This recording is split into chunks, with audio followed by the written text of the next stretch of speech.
Well, it seems like the Supreme Court is going to have to rule on President Obama's health care plan after the latest ruling in the 11th Circuit striking down part of the law as unconstitutional. Several other cases against the law are also working their way through the courts. Some judges have ruled in favor of the law and some against. John Jessup has this look at where things go from here. Of the thousands of petitions the Supreme Court receives each year, only about 100 get to present their cases before the justices in oral arguments. And many legal analysts believe among the cases the High Court will consider this term, recent rulings on President Obama's health care reform law. Here you have more than half the states suing the federal government. I can't remember in recent memory, and when I say recent memory, stretching back well over 100 years, looking at cases, seeing any case in which you had that fact pattern. The latest ruling by the 11th Circuit Court of Appeals addresses a central legal question. Can the government tell Americans what they have to buy? The court said no, striking down the law's requirement for all Americans to have health insurance, basically saying Congress was overstepping its constitutional power by forcing people to buy a certain product, in this case, health insurance. The court called the individual mandate breathtaking and expansive, with no limiting principles to confine congressional power.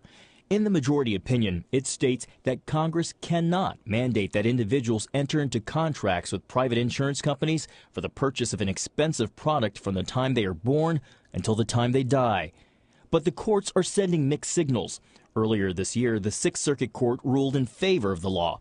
An appeal is pending, which would likely affect other legal challenges concerning this law. If the Sixth Circuit case gets accepted by the court, the Supreme Court could simply go ahead and pull up all the other cases that are currently pending before the courts of appeals that it wants to hear, and almost certainly it would want to hear this case involving more than half the states. Because the law gives Congress enormous authority in the lives of everyday Americans, the justices may well be thinking about future cases and other applications beyond just health care.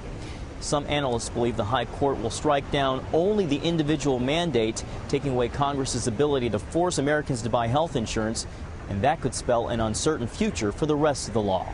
There's a good chance that the Supreme Court will take a very restrained view. They'll cut out the mandate and very likely leave a lot of the other provisions standing. And what that's going to do is create a lot of work for Congress and the President thereafter to figure out what they're going to do with the mess that remains. John Jessup, CBN News, the Supreme Court. Thanks, John. Well, Jay Sekulow of the American Center for Law and Justice is here. And Jay, the American Center represents a couple hundred congressmen? Yeah, about 84 congressmen in this one, another group of 80 in another one. So collectively, yeah, a lot of congressmen. You know, Pat, it's an interesting situation because you've got the 11th Circuit declaring the mandate unconstitutional. The 6th Circuit went the other way. So what happens now? The Supreme Court's got to take it. This is not a case the Supreme Court can avoid. We've got a major argument, September 23rd, D.C. Court of Appeals. So you're going to have the 4th Circuit we're waiting for. You got the 11th Circuit, the 6th Circuit, and the D.C. Circuit. This case is going to the Supreme Court of the United States. Well, you got the 4th Circuit here in Virginia, too. Yeah, we're waiting for that literally any day now. And, you know, these are close cases. It's coming down to two things. And I heard what you said on the program yesterday. It's the individual mandate, but now this issue of severability is becoming front and center. It wasn't going to be, and now it is. Well, the old rule was that if one part of a law was unconstitutional, the whole thing fell. Right. Because the court wasn't going to say, well, this is good and this is bad. Yeah. But the 11th Circuit did just that. Went the other way. And interestingly, normally there's a severability provision in the Act. So it'll say, if this is held unconstitutional, the rest of it applies. That wasn't in this. The court read an implied right of severability under the concept that when you've got a congressional act, you try to save it. Here's the problem with that reasoning. I think they were wrong on that point. You take the individual mandate out of Obamacare, it cannot function. I don't think economically it functions anyways. It cannot function. So this idea that somehow you can, piecemeal and carve out the ones you want and the ones you don't want, it just doesn't work. Well, do you think the Supreme Court, when it finally, you don't know how the Supreme Court's going to come out on it. It's going to be, here's my concern. We just had in the 6th Circuit a very conservative judge, a guy we really like, was a clerk of Justice Scalia, and he ruled that the mandate was barely constitutional. He said it's on the outer edges of the Commerce Clause, but he gave it authority. What's interesting about this, though, the 11th Circuit, there was great language. It said the economic mandate represents a wholly novel and potentially unbounded assertion of congressional authority. That needs to be the theme of this case going to the Supreme Court of the United States. This is unbounded congressional authority. If they can do this, Literally, Congress can do anything. You remember under the New Deal legislation, they actually forced farmers to kill little pigs. I mean, that was, Right. in order, because they said, well, there's too much agriculture and we want to get the prices up.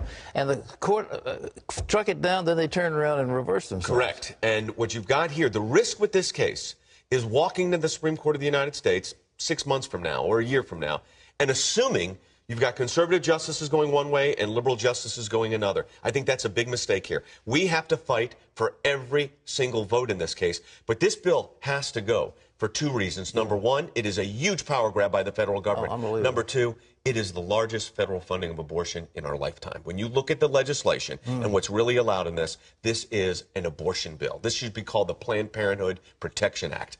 Well, that's, of course, what the liberals have been doing. Right. They're imposing themselves. But it's amazing that Obama spent all that time. I mean, when he should have been worrying about the economy, Right. he spent all that time on health care. And look at the disaster for the economy is an economic disaster. But, Pat, you picked on something yesterday that not a lot of people are talking about, and that is the severability issue.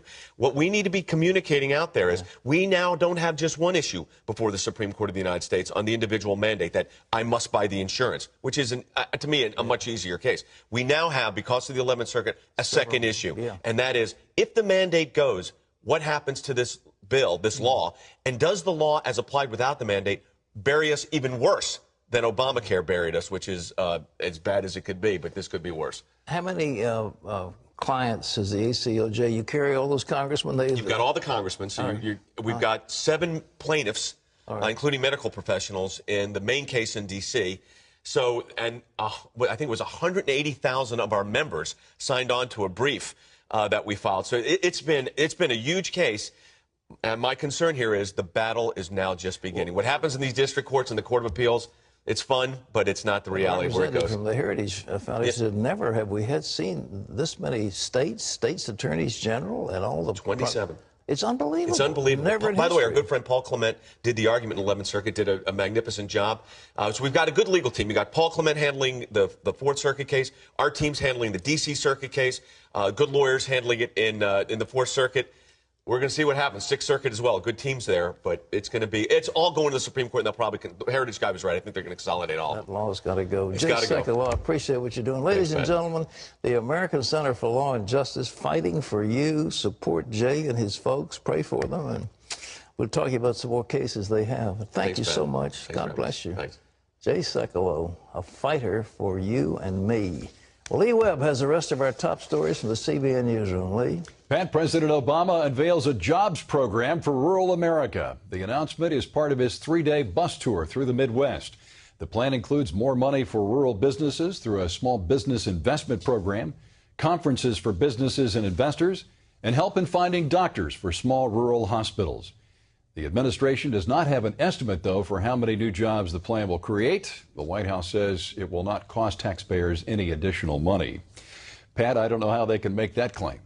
Well, everything they do is going to cost money. There's nothing that the Obama administration is going to do that isn't going to cost you and me money. But the thing is, if they would just take some of those regulations off, if they just bring in some certainty about taxes, but they have left the business community in a welter of uncertainty. And now he goes in the Midwest and said, we're going to have some farm co-ops, or we're going to all talk to people about how to make things better, and we're going to get the agriculture department involved. That's not going to do it.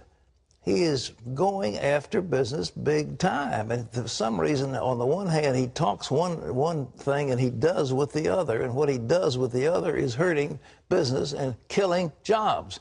Not a good situation. Lee. Al-Qaeda's new leader is calling on his followers to continue to fight the U.S. despite the death of Osama bin Laden. In a video posted on militant websites around the world, Ayman al-Zawahiri calls America a, quote, criminal country that has corrupted the world. He also says the uprisings in Egypt and Tunisia have provided opportunities for the group to spread its message. CBN News terrorism analyst Eric Stakelbeck told me Zawahiri is trying to keep the flames of jihad burning. What I do think it shows, Lee, is that, look, al-Qaeda is trying to give the impression to the world that after the death of Osama bin Laden, they're not skipping a beat. It's going to be business as usual for their organization. What Zawahiri's trying to do here is project an image of strength and project an image that, hey, bin Laden might be gone, but the fight carries on, the jihad carries on. To hear the full interview with Eric, you can go to our webpage at cbnnews.com. Pat, Eric also told me that al-Qaeda certainly does not have as much bite to its bark as it used to, but it's still a significant organization. Well, it's not so much al-Qaeda any longer. I think al-Qaeda was spawned, if I understand it, by the Muslim Brotherhood. They have spawned many things like Hamas and like Hezbollah in Lebanon. These are outshoots of the Muslim Brotherhood, which is now presenting itself as very reasonable, very peace-loving, which is a front. They want to establish a caliphate. They want to bring in Sharia law. They want to control as much territory as they can.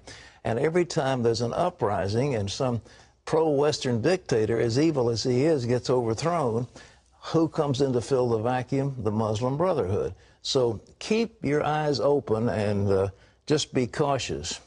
But, you know, I know the Assad family was brutal and repressive in Syria, but the one thing about those Alawites is they did protect the Christians.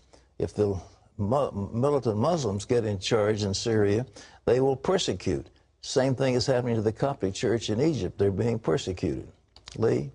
Pat, more consumers are paying off their credit cards on time. Late payments are at their lowest level in 17 years. According to the credit reporting agency TransUnion, the national credit card delinquency rate has fallen to 0.60%. That's compared to 0.92% a year ago.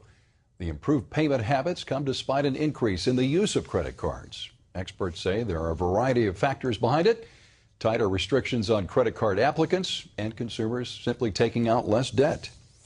Just 15 minutes of exercise each day may be all you need to live longer. For years, we've heard that 30 minutes was the magic number, but new evidence suggests that being physically active for half that time still reaps significant health benefits. Researchers found that those who exercise just 15 minutes a day extend their life expectancy by 3 years compared to those with no exercise. Doctors hope the new findings encourage people to incorporate more physical activity into their lives.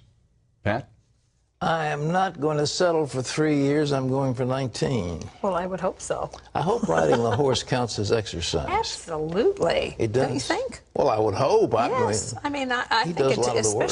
especially the way that you ride. Yeah. I mean, it's very stressful. Yes, absolutely. Well, anyhow, I get up, and I'm out at 7 in the morning in my big horse. It's fun. It's just cool. It was 69 degrees here. No, that is the secret to doing exercise regularly, to find something that's fun for you, that you can do, that you enjoy, and will go back to day after day. If horse counts as exercise, it's fun. All right.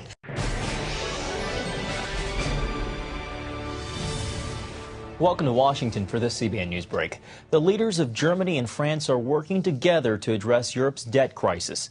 German Chancellor Angela Merkel and French President Nicolas Sarkozy are taking the lead in pushing for economic reforms. The two countries account for almost half of Europe's economic output. These meetings come after a week of trouble for the European and world financial markets. A judge in Indiana declines a request to block the state's new school voucher program. Teachers and some religious leaders were seeking an injunction against the vouchers, claiming they violate the state constitution by providing public money to religious institutions. The judge denied the request, saying the program is, quote, religion neutral, and taxpayer money will only be paid to religious schools when a parent chooses to do so. Well, you can always get the latest from CBN News by going to our website at cbnnews.com.